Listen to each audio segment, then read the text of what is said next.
Let's get after it right now. Big upsets, Teddy, in the ACC last night on Monday night. Syracuse cashing at a nice lottery ticket level, plus 1,100. Pittsburgh still cashing at a nice plus 180 out there. Some injuries coming into fact in that game, Teddy, but interesting nonetheless. The ACC center stage last night, the big dogs going down. Sure, and we kind of laughed about it on the show, saying, well, there are not a whole lot of money lines out there for Syracuse. Well, if you found one, you cashed a real nice ticket, 11-1, 12-1 on the Orange last night. Pitt, not nearly as big of a dog at plus 180 on the money line. But the key factor here, Duke, Florida State, in a down-to-the-wire battle on Saturday, both had to play on Monday. Both did not bring their A game. It's not just about how good the teams are. It's about the spots they're in. Both Florida State and Duke last night came out without their best performances, leading to a couple of big dog cashes. You know what's interesting about that game, Teddy? Because we're all gamblers, and you like to get breaks to go your way, and we like to think that they do even out. So let's just say you went in this game and said, you know what, I really like Duke in this game. They're going to come out strong. You get some injury information, illness information there on Cam Reddish that was going to sit the game out. And then 5 minutes into the game, another starter goes down, Trey Jones. Zion Williamson was sensational last night at 35 points, but taking two players out of your starting lineup and hoping to come in and cover a massive number in that sometimes doesn't work to your advantage. Talk about that, Teddy. Just the ebbs and flows of sports gambling at that point there. Well, I mean, if you bet on Duke, you're hoping that their entire rotation is ready. Coach K is not a guy that goes deep into his bench. And when Duke is missing starters, they're clearly affected. So then, Cam Reddish has an illness that nobody was talking about. He misses the game. Trey Jones gets hurt 5 minutes in. You got a Duke ticket in your pocket. Guess what? Oh, well, it's even with good information, that doesn't mean you're going to be on the right side of every break. And last night, if you had Duke, a couple of bad breaks with an early injury and an unannounced illness causing Duke to be less than 100%. NBA action last night. It seems like James Harden gets talked about quite a bit here in our Hot Topic section because he's doing stuff that is absolutely ridiculous. Fresh off a game where they lose to the Orlando Magic, they come back home in that game that they did lose to the Magic, Teddy. 1 for 17 from three-point land. Another ho-hum game for James Harden last night. A 57-point effort from 17 of 33 from the field. Extends his streak to 17 games, Teddy, at 30-plus points. Now, as gamblers, we like to marvel at it just as the fans. But we talk about it time and time again, Teddy. Overextension, crazy uses by James Harden. Will he have anything left down the stretch and that long grind in the playoffs to make a run at a title here? Well, it's a good question because this is not a healthy Rockets team. And the money poured in on the Grizzlies last night after it was announced that Clint Capella was going to be out for the next, 4 to 6 weeks. Yep. That's an impact injury for a team already playing without Chris Paul, their starting point guard, already playing without Eric Gordon, their starting two guard. Capella's their low post defensive stopper. He's the guy they run the pick and rolls with.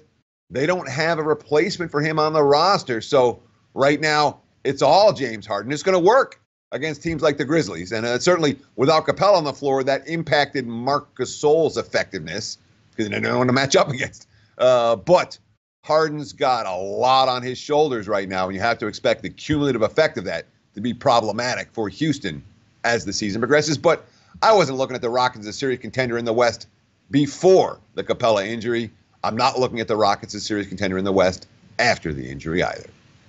Yeah, close to 18 points a game there, Teddy, out 4 to 6 weeks. And again, more going to be put on Harden's shoulders throughout this, January, February, March type of run. We'll see how that works out there with the Rockets. We'll get back to a little bit of NBA action later in Watch What You Bet, Teddy. But coming up again in the news today, Kyler Murray. And kudos if you have his agent. If you're Scott Boras, you are all about the money and squeezing every single angle you can from baseball to football. Really a unique situation here. Goes in and puts his hat in the ring there for the NFL draft. Now, he doesn't have to commit to the NFL at this time, but just putting his hat in the ring to try to reopen and renegotiate with the Oakland Athletics, Teddy. An amazing thing because it doesn't come around too often. I mean, you go back to the Bo Jackson days, the Deion Sanders days. Not to say he would play both sports, but the leverage by Scott Boras and what he's putting on the Oakland Athletics right now, pretty incredible. Well, the amazing thing is how idiots like me and you and every talking head on TV seems to know what Kyler Murray's supposed to do. Guess what?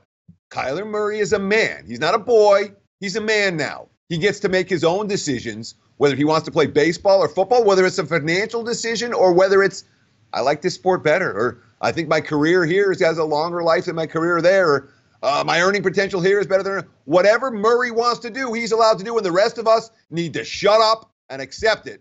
As for Oakland, well, good luck. The A's have had a pretty good organization. One thinks they're making the moves behind the scenes to try to get Kyler Murray in the fold. Yeah, I wanted to get your opinion on that, Teddy, because if you're looking at it now, let's just say Kyler Murray ends up being a first-round draft pick in the NFL. I mean, they were doing some numbers and studies on ESPN saying, if you're a first-round draft pick in the NFL, especially a quarterback, your average length of career is around 9 years, which means you would get to that second contract and maybe be a starter and make that really big money. Because you talked about it yesterday here on the show that, look, playing in like Midland, Texas and Odessa, Texas, and maybe not making it to the major leagues in 3 to 4 years might weigh on him there. Whereas if you're a first-round draft pick in the NFL, it's 5-star all the way. In my opinion here, if he gets the okay and he's going to go play and should go to football and says, you know what, we're going to be taking you or somebody's going to take you in the top 10, I think he actually should play football. I know about the longevity in Major League Baseball that you can have, but you strike gold right away with $20 to $25 million guaranteed if you're a top 10 draft pick. I think he should play football. What do you think? Baseball or football in his future? Or what would you advise him to do? Kyler Murray is a man. I'm not going to advise him to do anything. Him. You are advising him, Teddy. Tell him what he's doing. Tell him what he's doing today. This is what I tell him to do, okay? You're going to be rich either way. All right? You're going to be a millionaire, a multimillionaire either way. Do whatever sport you like better. Whatever sport you think can hold your focus for 365 days a year, that's the sport you pick. And that's it. That's the only decision is which one do you like better, which one do you think you'll have the max focus on and not get distracted by. And if that's playing quarterback in the NFL, if that's playing outfield for the Oakland A's, whatever it is, that's his choice. Now, Teddy, we had an over-under that we were looking at, between Bryce Harper and Manny Machado. Will he sign before the Super Bowl since we're gamblers or after the Super Bowl? Yep. I don't think there's a real timetable on when he actually has to make his decision, is there? It's not something that if he's going to get out of the NFL draft to go back, I don't know what it is. I don't know. The answer is I don't know. Exactly. It's for interesting fodder there because I don't think it's like, hey, well, you have to make your mind up before. Is it like the night before the draft he has to pull out? I mean, it's crazy what this timeline might set up to be with him and Scott Boras. Well, the reading that I did on it made it seem like it was fairly short term, that it's going to be determined one way or another this week. But I'm not sure if I missed something in the reading or not, so don't quote me on that.